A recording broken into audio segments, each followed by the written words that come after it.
ये खबर केआर मंगलम यूनिवर्सिटी द्वारा प्रस्तुत की गई है।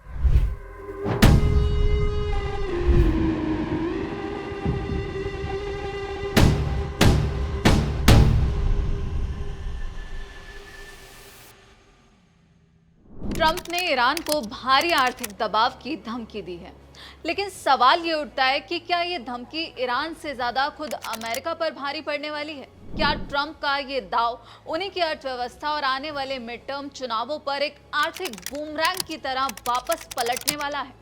ईरान के खिलाफ ट्रंप की नई धमकी से क्या अमेरिका को ज्यादा नुकसान हो सकता है? आज हम सिर्फ कच्चे तेल की बात नहीं करेंगे, बल्कि वो हकीकत बताएंगे जिससे अमेरिका की नींद उड़ रही है। क्रूड ऑयल का भ्रम और रिफाइंड प्रोडक्ट्स की असली जंग। जब भी फारस की खाड़ी या फिर हॉर्मुज में तनाव बढ़ता है तो दुनिया की नजरें दो ही चीजों पर होती हैं: कितने बैरल क्रूड ऑयल रुका और कच्चे तेल का दाम कहां पहुंचा। लेकिन इस बार जो खेल है वो बदलता हुआ नजर आ रहा है। असली संकट सिर्फ कच्चे तेल का नहीं है, बल्कि रिफाइंड प्रोडक्ट्स यानी कि डीजल, पेट्रोल और जेट फ्यूल का भी है। कच्चे तेल और रिफाइंड प्रोडक्ट्स के बीच का जो प्राइस गैप होता है, जिसे मार्केट की भाषा में क्रैक स्प्रेड कहते हैं, वो अब तक के सबसे अभूतपूर्व रिकॉर्ड स्तर पर पहुंच चुका है। डीजल का क्रैक स्प्रेड $100 प्रति बैरल के आंकड़े को छू रहा है। डीजल, पेट्रोल और जेट फ्यूल सीधे ट्रांसपोर्टेशन, मैन्युफैक्चरिंग और आम इंसान की जेब से जुड़े हैं। यूक्रेन युद्ध में रूसी रिफाइनरियों को पहुंचे नुकसान, मध्य पूर्व की रिफाइनरियों में आई रुकावटें और कच्चे माल यानी कि फीडस्टॉक की कमी ने एक बेहद नाजुक सप्लाई चेन बना दी है। हालात अब ये हैं कि दुनिया का सबसे बड़ा गैसोलीन सप्लायर यानी कि रूस अब खुद इसका आयातक यानी कि इंपोर्टर बन चुका है। कच्चा तेल भले ही कुछ हद तक स्थिर दिखे, लेकिन रिफाइंड प्रोडक्ट्स के दाम आसमान छू रहे हैं।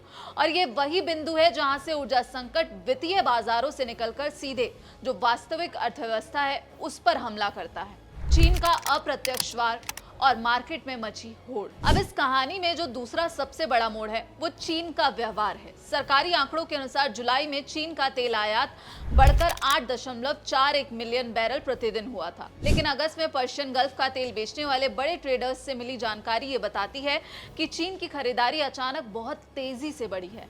ईरान की न्यूज एजेंसी नूर न्यूज के मुताबिक ये डेटा अभी इंटरनेशनल रिपोर्ट्स में दर्ज नहीं हुआ, लेकिन फिजिकल मार्केट पर इसका सीधा असर दिखने लगा है। कई सौदों में जहाजों के दाम एक ही दिन में $2 प्रति बैरल तक बढ़ गए। अगर चीन का ये ट्रेंड बरकरार रहा तो रिफाइनरी फीडस्टॉक और रिफाइंड प्रोडक्ट्स के लिए दुनिया में एक ऐसी भीषण होड़ मचेगी जिससे कीमतें और तेजी से ऊपर भागेंगी।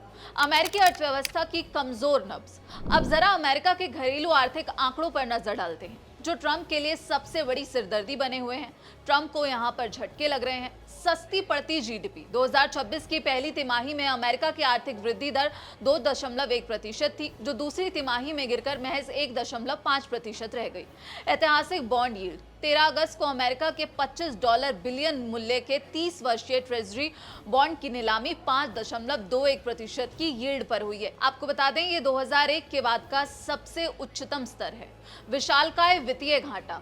अकेले जुलाई महीने का अमेरिकी बजट घाटा $432 बिलियन दर्ज किया गया, जिससे इस वित्त वर्ष का कुल संचयी घाटा $1.8 ट्रिलियन के करीब पहुंच गया है। ऐसी कमजोर अर्थव्यवस्था में जब डीजल और पेट्रोल महंगा होता है तो एक मल्टीलेयर आर्थिक झटका लगता है। रिफाइंड प्रोडक्ट्स महंगे होने से महंगाई यानी कि इन्फ्लेशन ऊंची बनी रहती है। फेडरल रिजर्व के पास ब्याज दरें घटाने का मौका नहीं बचता। दीर्घकालिक ब्याज दरें यानी कि इंटरेस्ट रेट्स ऊंची रहने से अमेरिकी सरकार के लिए अपना पुराना कर्ज चुकाना और नया कर्ज लेना बेहद महंगा हो जाता है। ट्रंप की मजबूरी और नवंबर चुनावों का बूमरैंग। डोनाल्ड ट्रंप ईरान पर दबाव बढ़ाना चाहते हैं, लेकिन हॉर्मुज में जरा सी भी रुकावट ऊर्जा बाजार के जरिए सीधे अमेरिकी कंज्यूमर की जेब पर भारी पड़ रही है। ट्रंप खुद अब सार्वजनिक रूप से ये स्वीकार कर चुके हैं कि पेट्रोल के दाम बढ़ रहे हैं और इसे अमेरिकी जनता को झेलना ही पड़ेगा। लेकिन नवंबर में आने वाले मिड टर्म चुनाव वॉशिंगटन के लिए सबसे बड़ी रुकावट बन गए हैं। हालिया पोल्स के मुताबिक 2/3 अमेरिकी नागरिक इस युद्ध के खिलाफ हैं। महंगाई, ईंधन की कीमतें और घटती क्रय शक्ति यानी कि परचेजिंग पावर अब रिपब्लिकन पार्टी की सबसे बड़ी राजनीतिक कमजोरी बनकर उभर रही है। ईरान के खिलाफ शुरू की गई दबाव की नीति एक बूमरैंग की तरह लौटकर अमेरिका की अपनी ही घरेलू राजनीति और अर्थव्यवस्था पर प्रहार करती हुई नजर आ रही है। दबाव की नहीं, सहन शक्ति की जंग। अब सवाल ये नहीं रह गया है कि कौन सा देश किस पर कितना बड़ा हमला कर सकता है। अब असली सवाल ये है कि पलटवार के नुकसान को सहने की क्षमता किस में ज्यादा है। अगर ये युद्ध लंबा खिंचता है तो ईरान को भारी आर्थिक नुकसान जरूर होगा, लेकिन अमेरिका को एक साथ ईंधन संकट, महंगाई, हाई इंटरेस्ट रेट्स, बढ़ते कर्ज और सबसे बढ़कर चुनाव के नतीजों को संभालना होगा।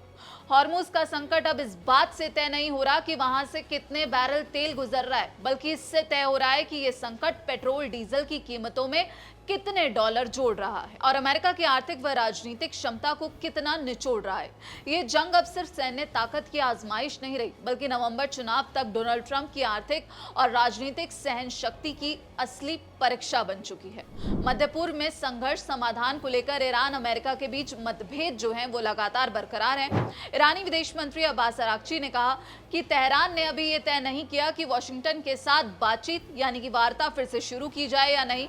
उन्होंने ये भी स्पष्ट किया कि हॉर्मुज में सामान्य आवाजाही बहाल होने से पहले अमेरिका को ईरान की शर्तें माननी होंगी। दूसरी ओर अमेरिका ने कहा कि वो अनिश्चितकाल तक ईरान की नौसैनिक नाकेबंदी जारी रख सकता है। इसी बीच अमेरिकी राष्ट्रपति डोनाल्ड ट्रंप ने अपने नागरिकों से ये तक कहा कि जब तक ये कूटनीतिक और सैन्य संघर्ष जारी रहेगा, उन्हें पेट्रोल की ऊंची कीमतों को स्वीकार करना ही होगा। अगर हम बाब अल मंडेब की बात करें तो यमन के हूतियों द्वारा 20 जुलाई को सऊदी अरब की नौसैनिक नाकेबंदी की घोषणा के बाद बाब अल मंडेब में भी यातायात काफी सुस्त रहा है। जाते जाते आपको ये भी बता दें कि ईरानी सेना ने यहाँ पर एक और ऐलान किया है कि किसी अमेरिकी सैनिक को मारने या पकड़ने वाले व्यक्ति को $30,000 यानी कि करीब 28 लाख रुपए का इनाम दिया जाएगा। अगर ये काम कोई महिला करती है तो फिर जो इनाम की रकम है वो दोगुनी यानी कि $60,000 कर दी जाएगी। ईरानी सेना के कमांडर इन चीफ हैं अमीर हातमी। उन्होंने तेहरान में कहा कि ये योजना कई मांगों के बाद बनाई गई है। ये उन लोगों के लिए है जो फाइनेंशियल जिहाद के जरिए देश के युद्ध प्रयासों में आर्थिक रूप से मदद करना चाहते हैं। तो यहाँ पर अब जो डोनाल्ड ट्रंप की मुश्किलें हैं वो बढ़ती हुई नजर आ रही हैं, क्योंकि जो भारी आर्थिक दबाव की धमकी यहाँ पर डोनाल्ड ट्रंप देते हुए नजर आ रहे हैं वो खुद अमेरिका को ही नुकसान पहुंचा सकती है। इस पूरी खबर पर आपकी क्या राय है और जिस तरह से डोनाल्ड ट्रंप इस जंग में अब बुरी तरह फंसते हुए नजर आ रहे हैं उस पर आप क्या कुछ सोचते हैं? कमेंट सेक्शन में अपनी राय जरूर बताइएगा। बाकी देश और दुनिया की तमाम खबरों के लिए आप देखते रहिए दैनिक जागरण। नमस्कार।